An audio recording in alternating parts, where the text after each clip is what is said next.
Motivation in teaching and learning. Motivation is quite a broad concept, a very complex concept, and an elusive one. So, for this session, we're going to explore what exactly do we mean by motivation. For instance, motivation is defined behaviorally as initiating and continuing behaviors in an effort to sustain goals. But is this enough? Again, we cannot singly or unisonly define what motivation is. There is no single definition of motivation. Why? Because motivation again is extensive. It's so many processes happening, so many elements involved, and very often we look at motivation in terms of students' learning outcome, participation in class activities, paying attention, and the last one is sustaining the first three. Okay, how exactly do we sustain the student's learning outcome, the participation in class, and the student paying attention to teachers? How exactly, what exactly do we need to do? What are the elements involved in sustaining motivation?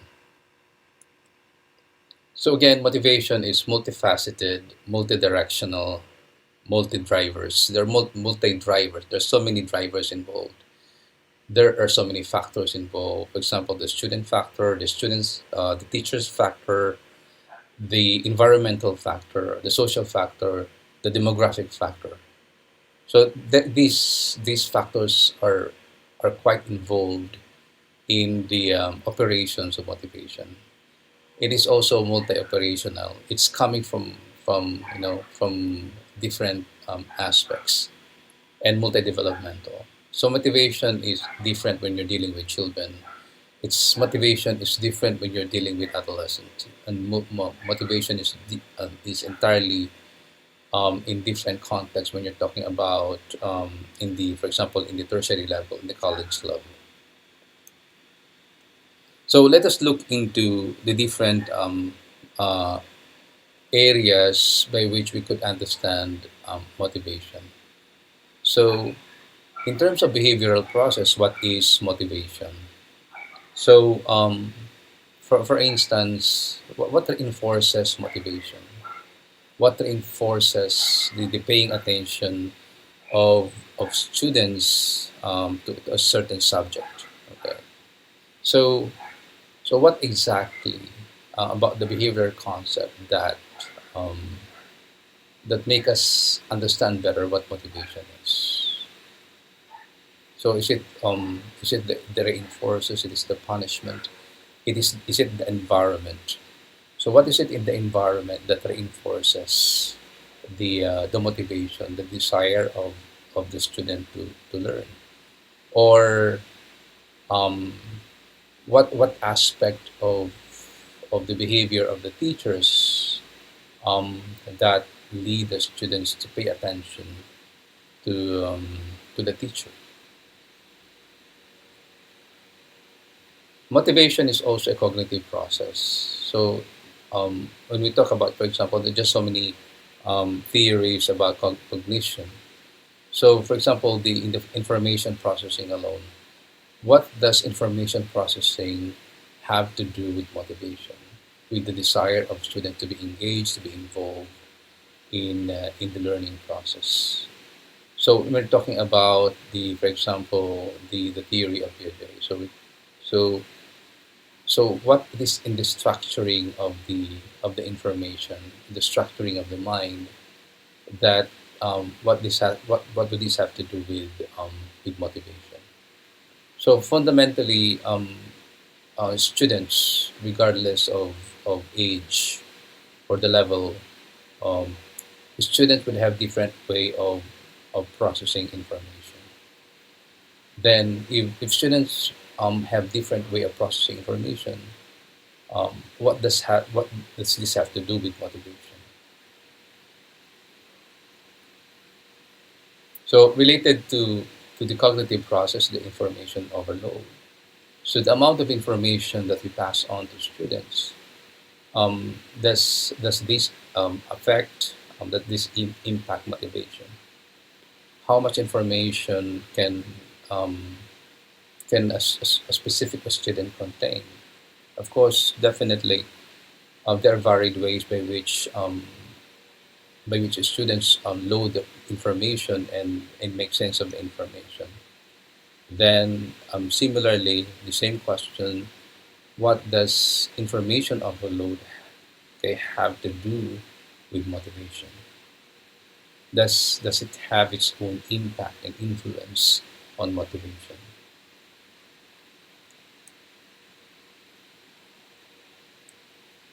Motivation is also an emotional process. This is not only about the desire, this is not only about the students being aware of what he or she wants to do in the class, or or the the desire or the thoughts about um, hitting a specific goal. Again, motivation includes the element of emotions. As if you're a teacher or even as a psychologist, you would observe that the children would bring with them different emotions even before they reach the school. For example, coming from the family, coming from the playground, the moment they step in the class, they bring that emotion with them. So those emotions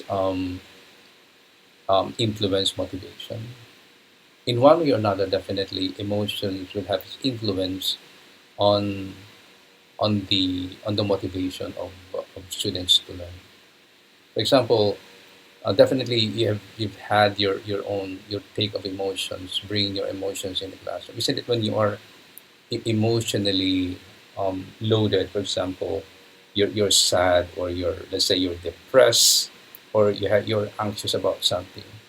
Isn't it you cannot pay attention because you are basically at that moment you are driven by your emotions, the emotions of sadness or even the emotions of happiness. Isn't it that sadness or even happiness influence the way you engage in a class?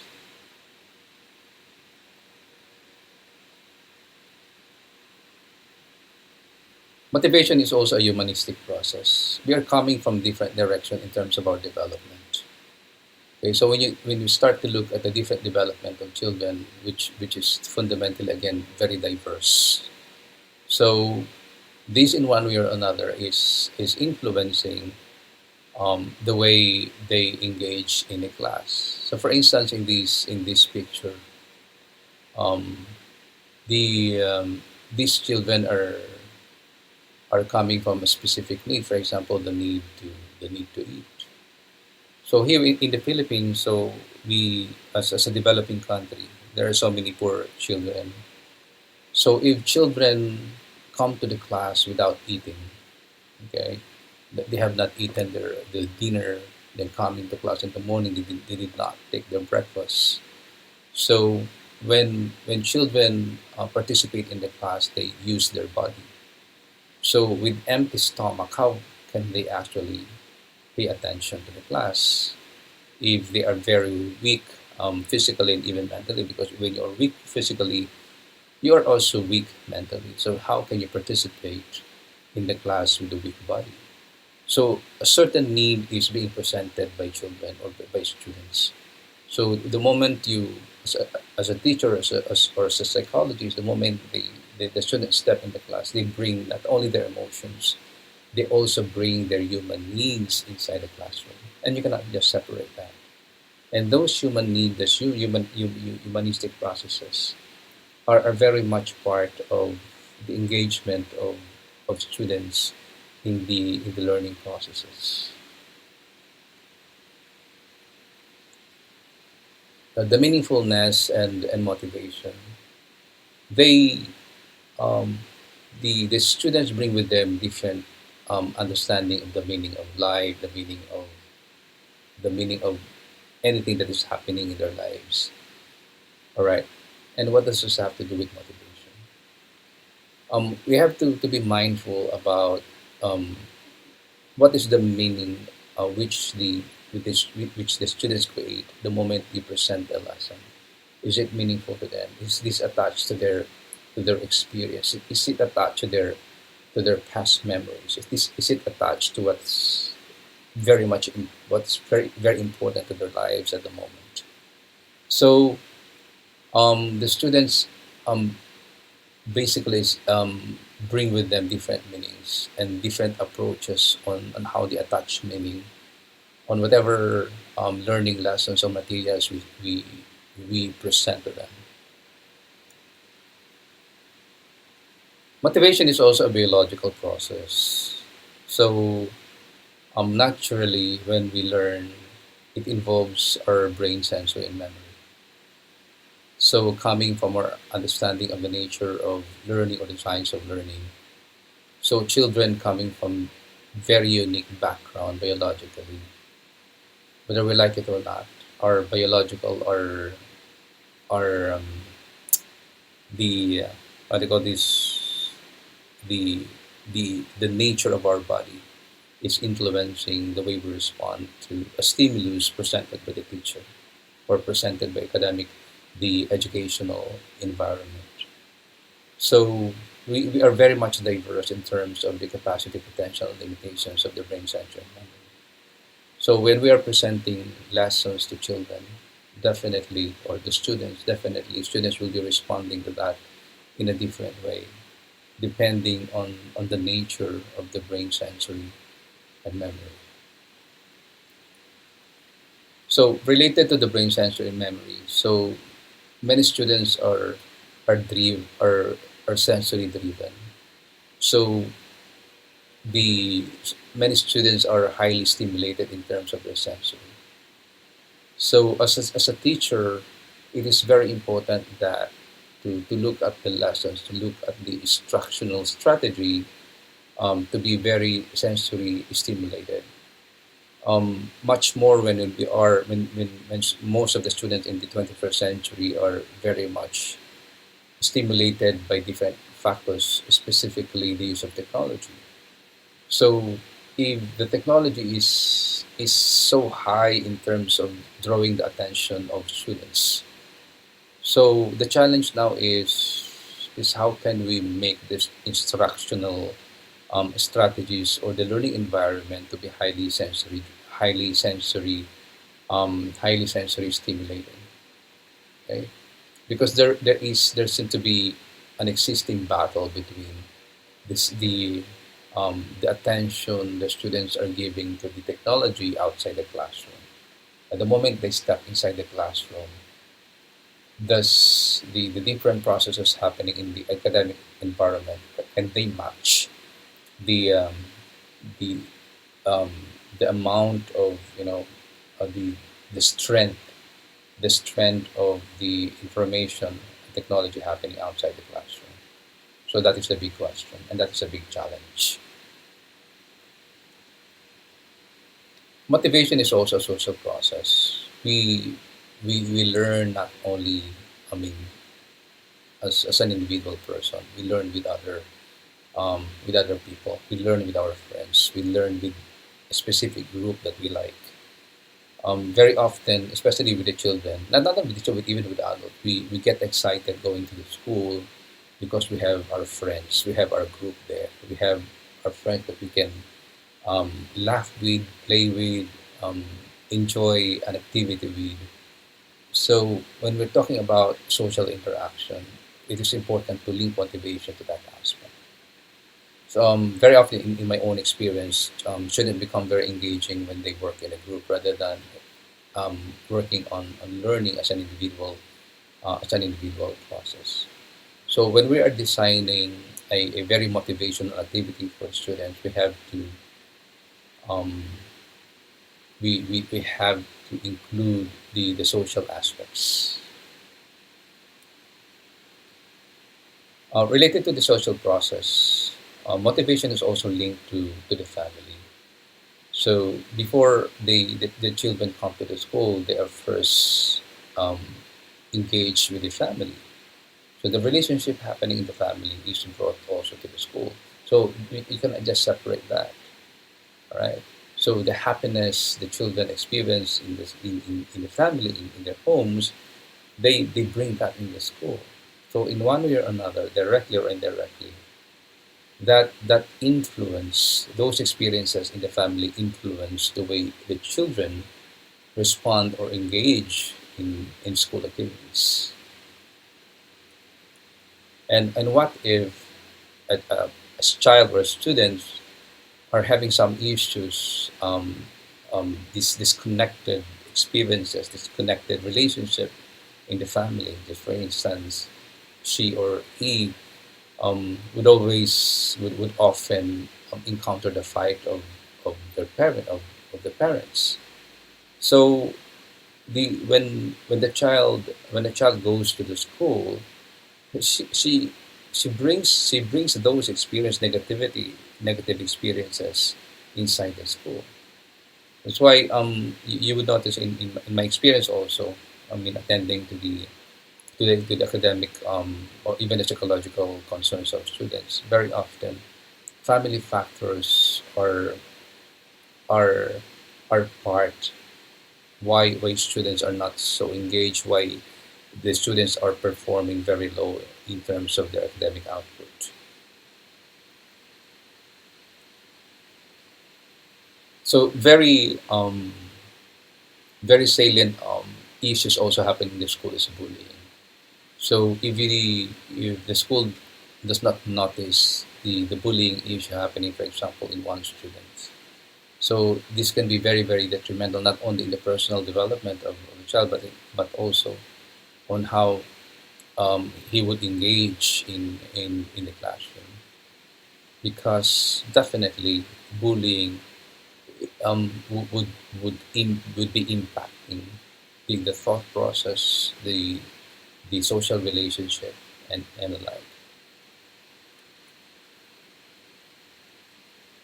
Learning space and motivation.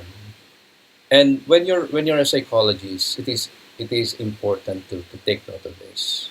So motivation is not only about the teacher, it's not only about the student, it's also about the environment, the design of the environment, the color of the classroom, the materials that you present to the students, the arrangement of the chairs, the arrangement of the tables, the um, the specific learning materials that you develop or create.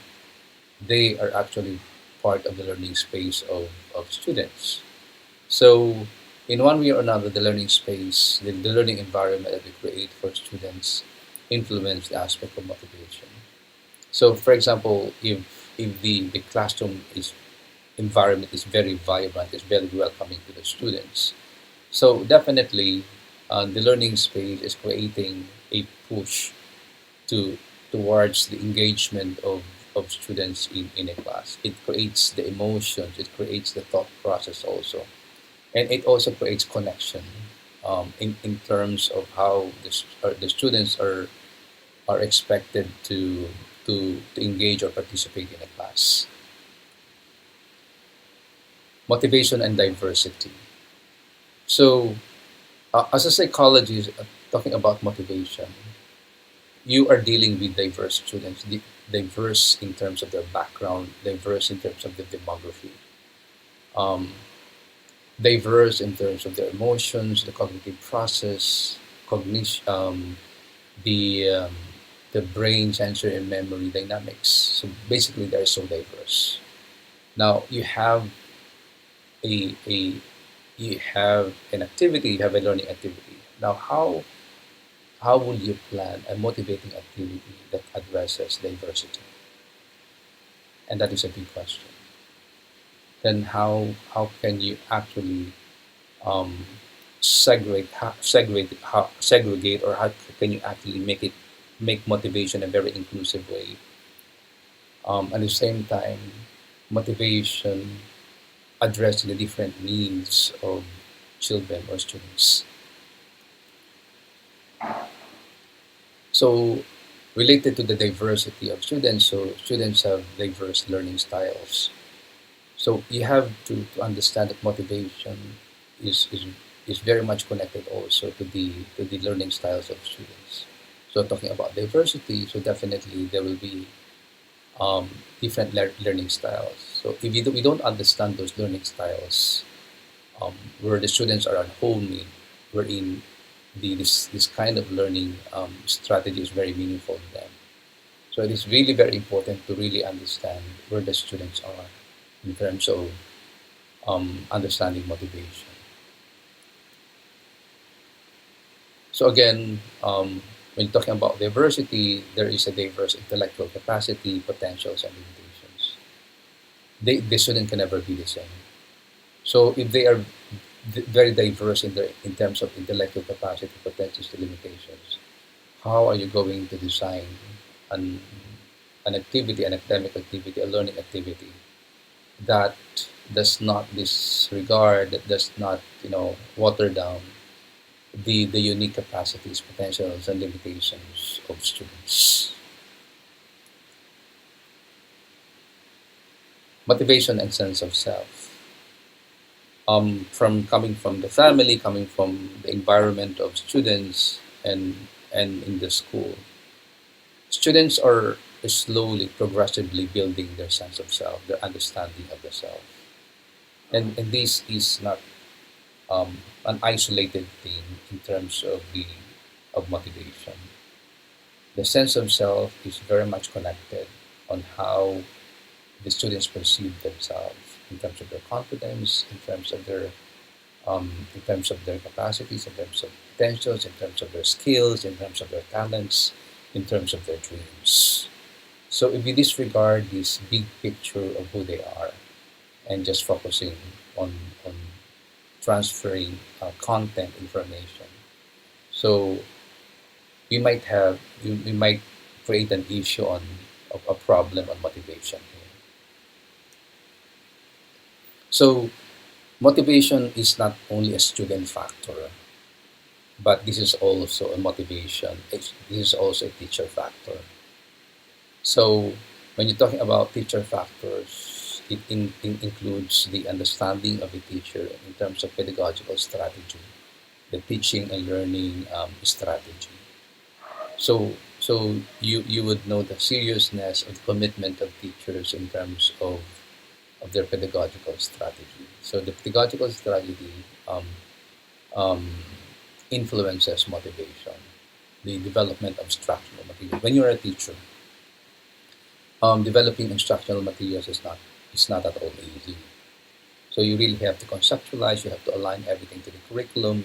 You have to align to the vision mission of the institution, and you have to align everything to the specific learning goals or and the whole program of a specific subject matter.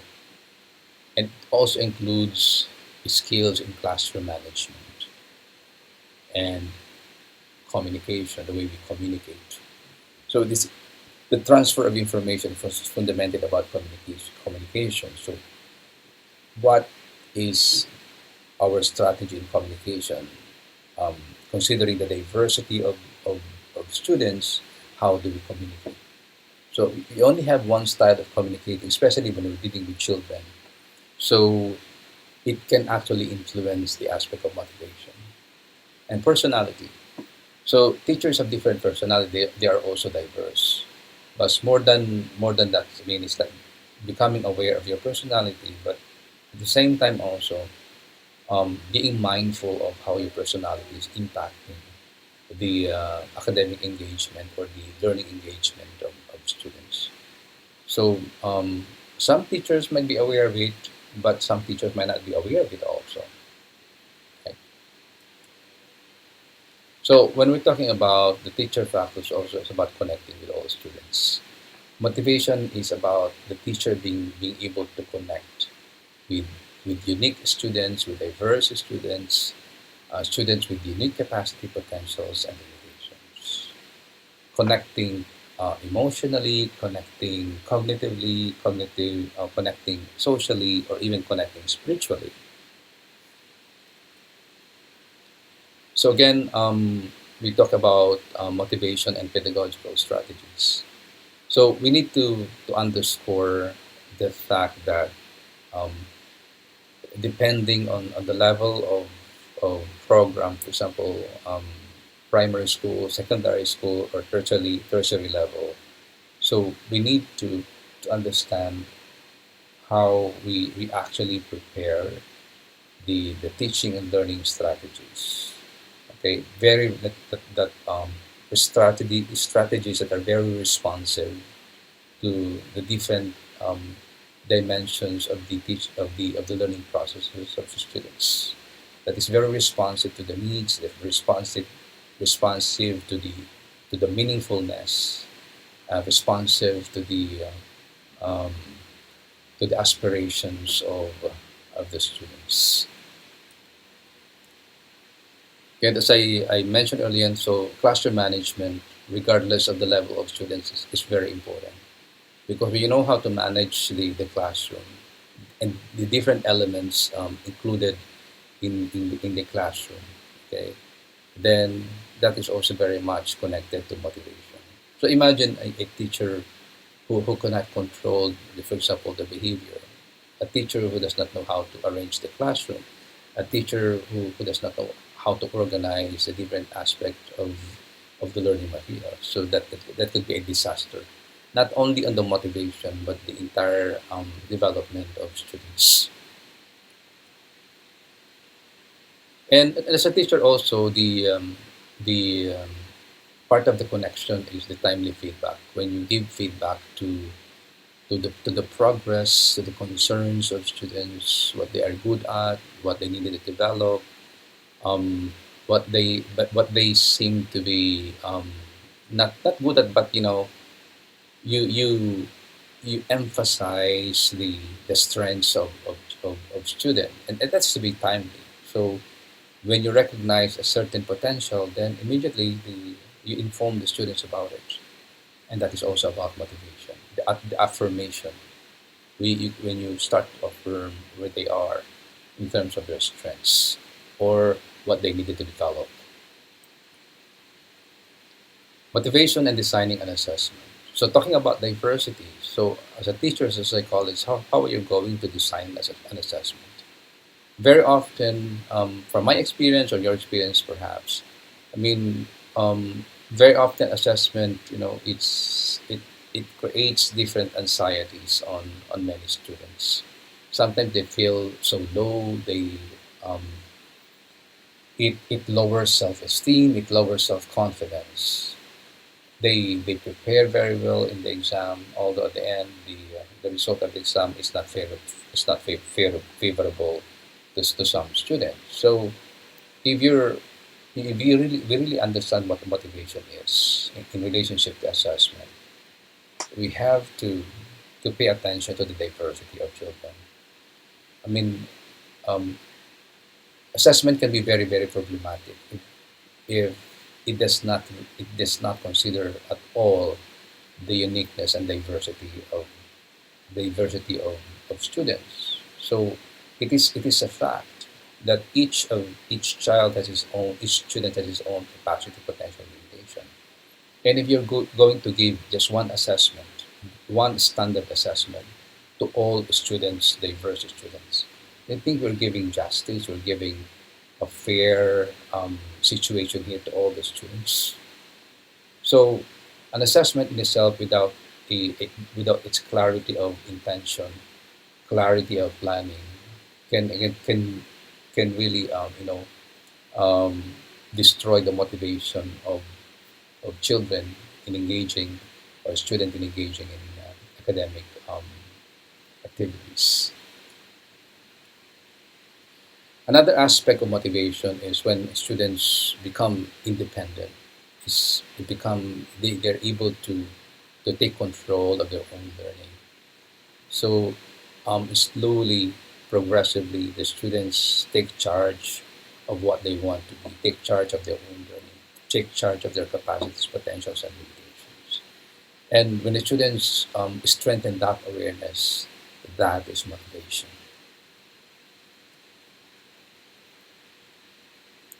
Another aspect that can be very motivating is to understand the multiple intelligence developed by Howard Gardner. Okay, and the basic principle is that we need to develop the different strengths of children and emphasize very well where where a child is very much attuned to. For example, the child is into music, the child is into math, and the child is into um, is spatial visualizing, so on and so forth.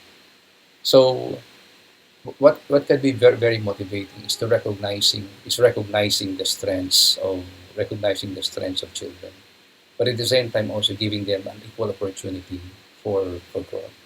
Everybody has has an equal footing in terms of development, and that is also about motivation. We are in the 21st century, and the flooding of technology, the flooding of information is immense, is uncontrollable. So what does this have to do with motivation?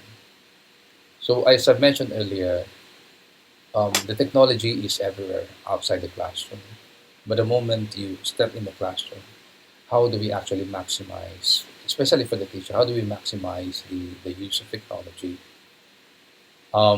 So this is something that you cannot just get rid of. This is something that is already here in front of us.